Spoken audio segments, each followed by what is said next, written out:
একাধিক মামলায় ঝিনাইদহের সাবেক এমপি তাহজিম সিদ্দিকী সাভার থেকে গ্রেপ্তার। সুপ্রিম জুডিশিয়াল কাউন্সিল গঠন, কয়েকজন বিচারপতির তথ্য যাচাই বাছাই চলছে।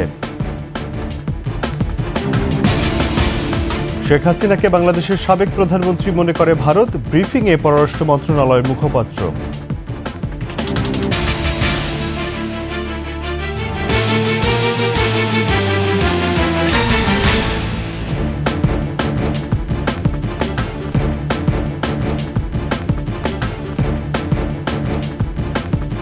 শুনছিলেন ফার্স্ট সিকিউরিটি ইসলামী ব্যাংক পিএলসি সংবাদ শিরোনাম। আমন্ত্রণ সকালের 21 সংবাদে, সাথে আছি রাজিউর রহমান। দর্শক, 21 টেলিভিশনের সংবাদ একই সাথে সরাসরি দেখতে পাবেন আমাদের ফেসবুক পেজ www.facebook.com/21 অনলাইনে। এছাড়া সাবস্ক্রাইব করতে পারেন www.youtube.com/@21 চ্যানেলে। একাধিক মামলায় ঝিনাইদহ 2 আসনের সাবেক সংসদ সদস্য তাহজিম আলম সিদ্দিকীকে গ্রেপ্তার করেছে র্যাব। গতরাতে সাভারের নবীনগর এলাকা থেকে তাকে হত্যা, ভাঙচুর ও অগ্নিসংযোগের মামলায় গ্রেপ্তার করা হয়। 2019 সালের 19 ফেব্রুয়ারি ঝিনাইদহ শহরে বিক্ষোভ মিছিলে জামায়াত কর্মী আব্দুস সালামকে পিটিয়ে ও কুপিয়ে হত্যার অভিযোগে গত 27 আগস্ট সদর থানায় একটি মামলা হয়। সাবেক সংসদ সদস্য তাহজিম আলম সিদ্দিকী সহ আওয়ামী লীগের 270 নেতাকর্মীকে এ মামলায় আসামি করা হয়। এছাড়া আরও বেশ কয়েকটি মামলায় এজাহারমীয় আসামি আওয়ামী লীগের সাবেক এমপি।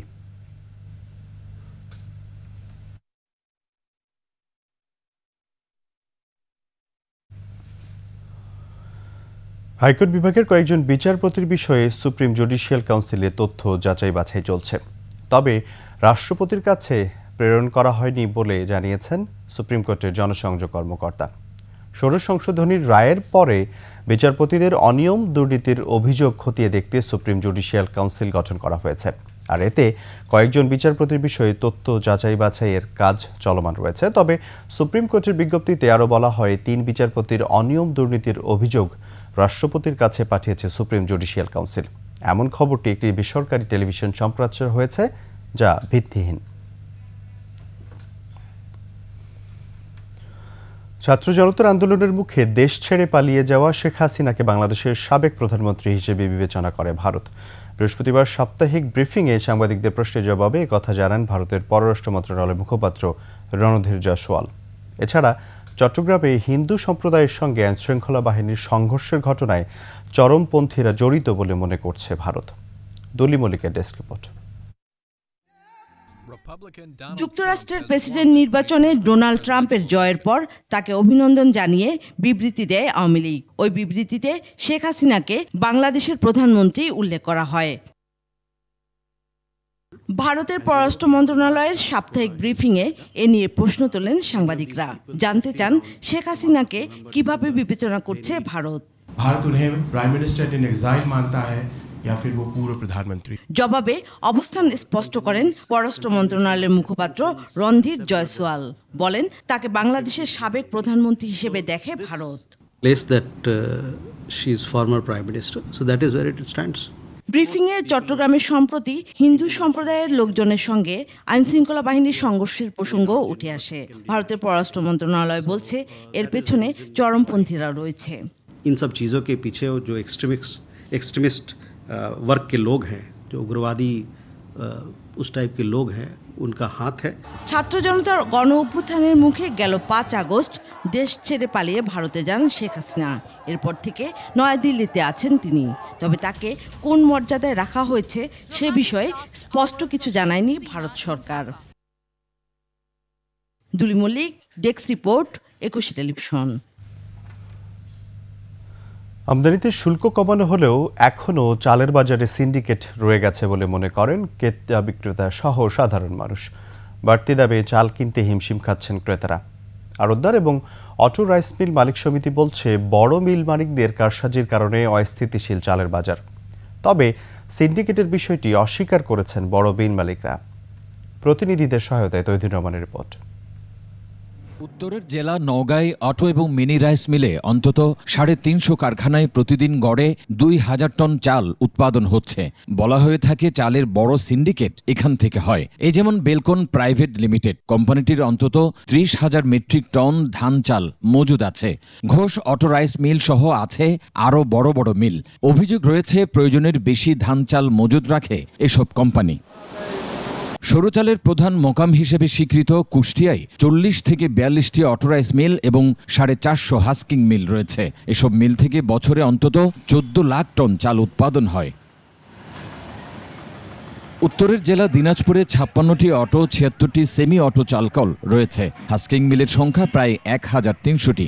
অভিযোগ রয়েছে এখানেও অটোরাইস মিলগুলোর সিন্ডিকেট রয়েছে। কৃষকের কাছে ধান নাই, এখন এই ধান মজুত করা হয়েছে, এই চালের রেটটা বেড়ে যাচ্ছে 5-6 টাকা বেশি। সরকার যদি এই সমস্ত বড় বড় সিন্ডিকেটগুলো ভাঙতে পারে তাহলে বাজারটা অবশ্যই মোটামুটি ইনশাল্লাহ ঠিক হয়ে যাবে। অবৈধভাবে চাল মজুদের অভিযোগে বিভিন্ন সময় এইসব এলাকার বেশ কয়েকটি মিলে অভিযান চালিয়ে জরিমানা করেছিল ভোক্তা অধিকার সংরক্ষণ অধিদপ্তর সহ বিভিন্ন সংস্থা। বাংলাদেশ কৃষি সম্প্রসারণ অধিদপ্তর ও পরিসংখ্যান ব্যুরোর তথ্য বলছে, গেল অর্থবছরে 3,70,00,000 থেকে 3,90,00,000 মেট্রিক টন চালের চাহিদার বিপরীতে 4,07,00,000 মেট্রিক টন চাল উৎপাদন হয়েছে। চলতি অর্থবছরে উৎপাদন লক্ষ্যমাত্রা ধরা হয়েছে 4,43,00,000 টন। চাহিদার চেয়ে উৎপাদন বেশি হওয়ার পরও চালের বাজার অস্থির কেন? এমন প্রশ্নের উত্তরে বাংলাদেশ অটোরাইস মিল মালিক সমিতির সভাপতি বলেন, সিন্ডিকেট এখনও বহাল আছে। যারা মজুতদার, যারা সিন্ডিকেটর, যারা চালের দাম থেকে শুরু করে ডিম বলেন, চাল বলেন, যে কোনো পণ্যের দাম যে বাড়াচ্ছে একটা অজুহাত দেয়া, এই গোষ্ঠীটা চিহ্নিত, সবাই জানে, তারপরও তাদের বিরুদ্ধে কেন ব্যবস্থা নেওয়া হচ্ছে না? কেবল অটোরাইস মিল নয়, চালের মজুতদারিতে রয়েছে দেশের বড় কর্পোরেট কোম্পানিগুলো। নানা অনিয়মের অভিযোগে বেশ কয়েকটি কোম্পানির বিরুদ্ধে মামলা করেছে বাংলাদেশ প্রতিযোগিতা commission. Consumers association of Bangladesh cab বলছে, কেবল মামলা নয়, কর্পোরেট সিন্ডিকেটের বিরুদ্ধে কঠোর ব্যবস্থা নিতে হবে। যাদের বিরুদ্ধে এরকম প্রতিযোগিতা কমিশন মামলা করবে, এটার পানিশমেন্টটা যেন একটা পর্যায়ে গিয়ে থেমে না যায়, এটা দীর্ঘদিন যেন ঝুলে না থাকে। তবে সিন্ডিকেটের বিষয়টি অস্বীকার করেছেন চালের কর্পোরেট ব্যবসায়ীরা। সিন্ডিকেটের কোনো সুযোগ নেই, কোনো সুযোগ আমরা অন্তত দেখিনি। আজকে 15-20 বছরের মধ্যে আমার এই আজকে 90 সাল থেকে 2009-10 সাল থেকে আমার রাইস মিল। সিন্ডিকেট শব্দটা অনেক মধুর শব্দ, বা কেউ বলে, আমার কাছে তো এটা ভালো লাগে না। বাজার কোনো অস্থির নাই, বাজার স্থিরই আছে, অথচ আমরা দেখছি যে ঢাকাতে চালের বাজার বেশি, অথচ আমরা বিক্রি করতেছি, আমরা তো বেশিতে বেচতে পারতেছি না। আমন এবং বোরো ধান কাটার পর চালের দাম কমবে বলে আশা করেন আড়তদার ও মিল মালিকরা। তৌহিদুর রহমান, 21 টেলিভিশন, ঢাকা। আসছে রমজানে খেজুর, ছোলা, ভোজ্য তেল, চিনি সহ নিত্য প্রয়োজনীয় পণ্য আমদানির ঋণপত্র খুলতে এলসি মার্জিন রাখার বাধ্যবাধকতা থাকবে না। আমদানিকারকদের জন্য এমনই বার্তা দিয়েছেন বাংলাদেশ ব্যাংকের গভর্নর। জানান, বিশ্ববাজারের তুলনায় বাংলাদেশ চালের দাম কম বলে আমদানিতে বাড়তি গুরুত্ব দিচ্ছে না সরকার। আকবর হোসেন সুমনের রিপোর্ট। সচিবালয়, অর্থ মন্ত্রণালয়ের সভাকক্ষে মূল্যস্ফীতি ও পণ্যের দাম নিয়ে সংশ্লিষ্টদের সঙ্গে বৈঠক করেন অর্থ উপদেষ্টা। রমজানে প্রয়োজনীয় ভোগ্যপণ্য সরবরাহ নিশ্চিতে মাস তিনেক একক ঋণ গ্রহীতার সীমা শিথিলের সিদ্ধান্ত নেওয়া হয় বৈঠকে।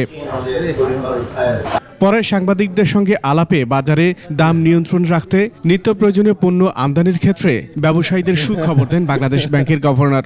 রবিবারে হয়তো একটা সার্কুলার ইস্যু করবো যে এসেনশিয়াল গুডসের উপর যেন কোনো এলসি মার্জিন না নেওয়া হয়। এখন আমরা উঠিয়ে দিয়েছি, হচ্ছে ব্যাংকের উপর ছেড়ে দিয়েছিলাম। তারপরে ব্যাংকগুলোকে একটু উদ্বুদ্ধ করব যে তারা যেন এসেনশিয়াল গুডসগুলোকে অ্যাটলিস্ট অন্তত নেক্সট রোজা পর্যন্ত এটার উপর কোনো ধরনের এলসি মার্জিন চার্জ না করে। বাজারে চাপ প্রয়োগ না করে আলোচনার মাধ্যমে পণ্যের দাম সহনশীল রাখারও পরামর্শ দেন তিনি। ওভার মনিটরিংয়ের দরকার নেই, আমরা light touch quantitative monitoring, qualitative monitoring, আলাপ আলোচনা, এটাকে আমরা জোর দিচ্ছি। আমরা ওই পুলিশ ফোর্স পাঠিয়ে রেড করে রেড জিনিসটার থেকে সরে আসাটাই ভালো বলে মনে করি। আমরা বাজারকে সাপ্লাই বাড়িয়ে আমরা এটাকে কন্ট্রোল করার চেষ্টা করব। মূল্যস্ফীতি নিয়ন্ত্রণের সময় লাগবে বলে বার্তা দেওয়া হয় বৈঠক থেকে। 12 থেকে 18 মাস সময় লাগে মূল্যস্ফীতি কমে আসতে, কাজে আমাদেরকে ধৈর্য ধরতেই হবে। আকবর হোসেন সুমন, একুশে টেলিভিশন, ঢাকা। ট্রাম্পের জয়ের পর থেকেই জনমনে প্রশ্ন, কোথায় গিয়ে দাঁড়াবে বাংলাদেশ পরিস্থিতি ও অন্য দেশের সাথে যুক্তরাষ্ট্রের সম্পর্ক। তবে যুক্তরাষ্ট্রে ক্ষমতায় যেই থাকুক না কেন, সবাই চান বাংলাদেশের পরিস্থিতিতে স্থিতিশীলতা, এমনটাই বলছেন কূটনৈতিকরা।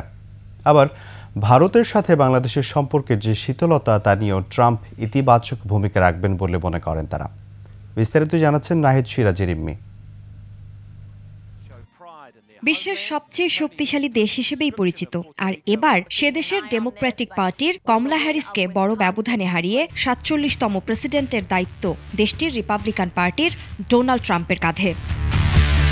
ট্রাম্পের অতীত শাসন বিবেচনায় প্রশ্ন উঠছে, কি হবে বাংলাদেশের সঙ্গে তাদের সম্পর্ক। কূটনীতিকরা বলছেন, যুক্তরাষ্ট্রের ভূ রাজনৈতিক সিদ্ধান্তগুলো নেয় পেন্টাগন, তাই সেখানে ডোনাল্ড ট্রাম্পের হস্তক্ষেপের কোনো সুযোগ নেই। আসল লিড হচ্ছে পেন্টাগন। ইউএসএ কিন্তু একটা after all it's a military পাওয়ার, তাহলে এটা হচ্ছে পেন্টাগন নয়, জিও পলিটিক্সটা পেন্টাগনের। ভারতের সাথে তাদের সম্পর্ক অনেকটাই গভীর, তবে বাংলাদেশের সাথে ভারতের সম্পর্কে রয়েছে টানাপোড়েন। কিন্তু কোথায় দাঁড়াবে এই সম্পর্কের ভিত্তি জানালেন এই কূটনীতিক। আমরা যদি যেটা প্রত্যাশিত কাজ সেগুলি ঠিকমতো না করি, তখনই এখানে অন্যের অংশগ্রহণের সুযোগ আছে। কিন্তু আমরা যদি কাজগুলো ঠিকমতো করি, তাহলে সেখানে আমি মনে করি সরাসরি দ্বিপাক্ষিকভাবেই মার্কিন যুক্তরাষ্ট্রের সাথে বাংলাদেশ সম্পর্ক বজায় রাখতে পারে। কয়েকটি দেশের সাথে ট্রাম্পের যে জটিল সম্পর্ক, সেই দেশগুলোর প্রতি ট্রাম্প শুল্ক বাড়ানোর মতো কাজ করতে পারেন বলে মনে করছেন কূটনীতিকরা। শেখ হাসিনার সময় আমরা তো সেই হিসেবে আমেরিকার সাথে সেরকম কোঅপারেশন আমাদের ছিল না, লোন অ্যাসিস্ট্যান্স ছিল, কিন্তু অন্যান্য ব্যাপারে আমরা তেমন করিনি। সে হয়তো ট্রেড, ট্যাক্স, এই সমস্ত ওই যে নিষেধাজ্ঞা, এই সমস্ত করবে সে। বাংলাদেশের অভ্যন্তরীণ রাজনীতি নিয়ে ট্রাম্প কোনো হস্তক্ষেপ করতে চাইবেন কিনা জানতে চাইলে এই কূটনীতিক বলেন, নির্বাচন নিয়ে চাপ থাকলেও ট্রাম্প মাথা ঘামান অর্থনীতি নিয়ে। সকলেরই প্রত্যাশা থাকে গণতান্ত্রিক প্রক্রিয়া ফেরত আসুক, বাংলাদেশ গণতান্ত্রিক প্রক্রিয়াটা চালু থাকুক। এটা আমি বলবো যে প্রত্যাশা, চাপ হিসেবে বলছি না, কারণ সকলেই জানে আমাদের এখানকার বাস্তব অবস্থাটা। চীনের প্রতি চীনের সাথে মার্কিন যুক্তরাষ্ট্রের যে প্রতিদ্বন্দ্বিতাটা আছে, সেটা আর একটু ধারালো হওয়ার আসুক। নতুন প্রেসিডেন্টের নেতৃত্বে যুক্তরাষ্ট্র বহুপাক্ষিক সম্পর্ক উন্নয়নে আরও সক্রিয় ভূমিকা রাখবে, যা বাংলাদেশের জন্য একটি বড় সুযোগ হতে পারে বলে মনে করছেন কূটনীতিকরা। নাহিদ সিরাজি নিম্মি, একুশে টেলিভিশন, ঢাকা। শেষ করছি সকালের ২১ সংবাদ। যাবার আগে ফার্স্ট সিকিউরিটি ইসলামী ব্যাংক পিএলসি সংবাদ শিরোনামগুলো আরও একবার। একাধিক মামলায় ঝিনাইদহের সাবেক এমপি তাজিম সিদ্দিকী সাভার থেকে গ্রেপ্তার। সুপ্রিম জুডিশিয়াল কাউন্সিল গঠন, কয়েকজন বিচারপতির তথ্য যাচাই বাছাই চলছে। শেখ হাসিনাকে বাংলাদেশের সাবেক প্রধানমন্ত্রী মনে করে ভারত, ব্রিফিংয়ে পররাষ্ট্র মন্ত্রণালয়ের মুখপাত্র।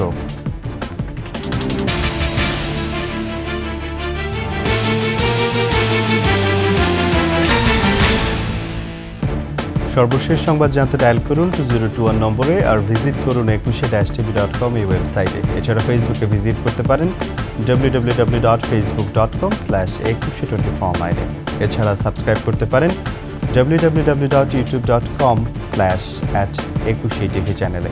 এতক্ষণ সাথে থাকার জন্য ধন্যবাদ। পরবর্তী সংবাদ সকাল 9টায় দেখার আমন্ত্রণ রইল। একুশের সাথে থাকুন।